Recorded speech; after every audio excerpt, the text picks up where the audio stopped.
My dear brothers and sisters in Christ, peace be with you. As we celebrate the fourth Sunday of the Ordinary Time, we are once again invited to read from the Gospel of St. Luke. As a matter of fact, we must look at this Gospel as a continuation of what we have heard last Sunday.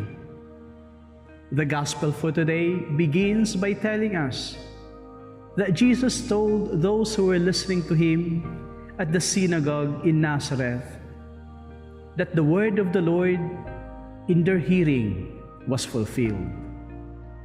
Initially, the response of the people was really beautiful. They marveled at the words of Jesus, and they spoke about his gracious words. But the moment you read the next verses, we begin to see that there is a drastic change of mood, from praise to fury. Immediately, these people wanted to kill Jesus. And we must ask the question, what happened? What has occurred that merited such a very vengeful move? You see, Jesus was asked by the people to perform the miracles that they heard he did at Capernaum. But Jesus could not do so. Jesus knew the truth within their heart. They lacked that faith. That is why he narrated to them the story of Elijah, the story of Elisha, the prophets. In other words, he reminded the people that just like in the olden times, they too closed their hearts to the word of the Lord.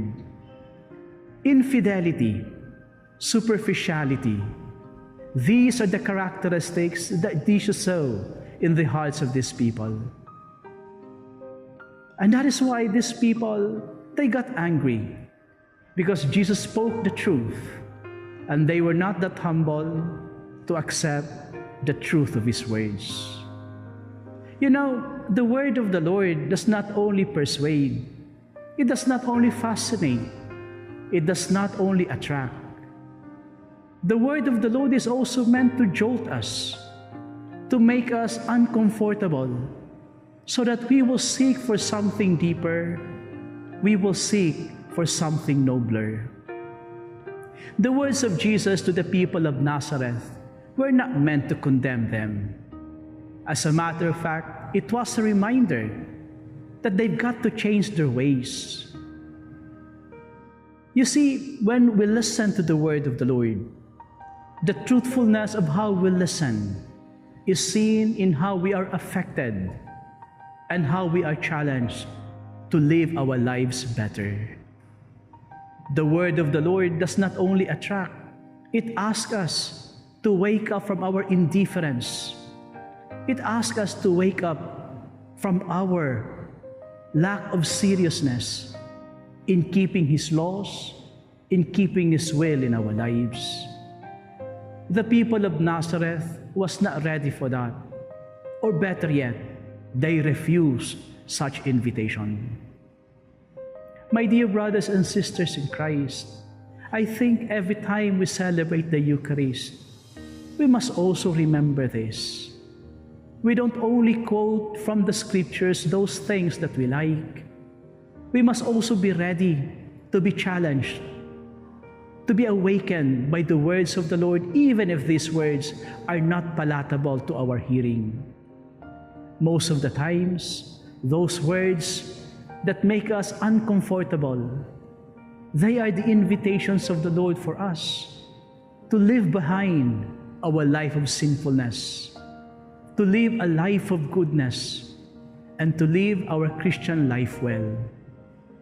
Every celebration of the liturgy becomes an invitation coming from the Lord. The truth sometimes hurts, but the Lord would like us to understand that he is not out there to condemn.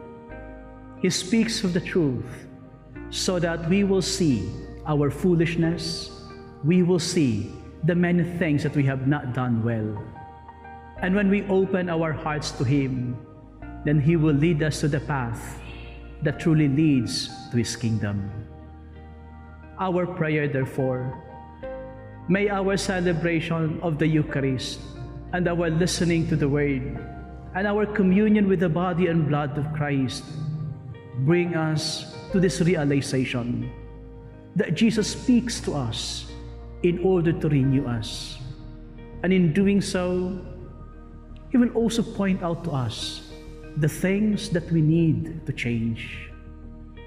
After each celebration, may we go home telling ourselves, "Those words that I have heard are indeed fulfilled, for the Lord has asked us to live our lives for the better, to change it for the sake of Jesus Christ and of our brothers and sisters."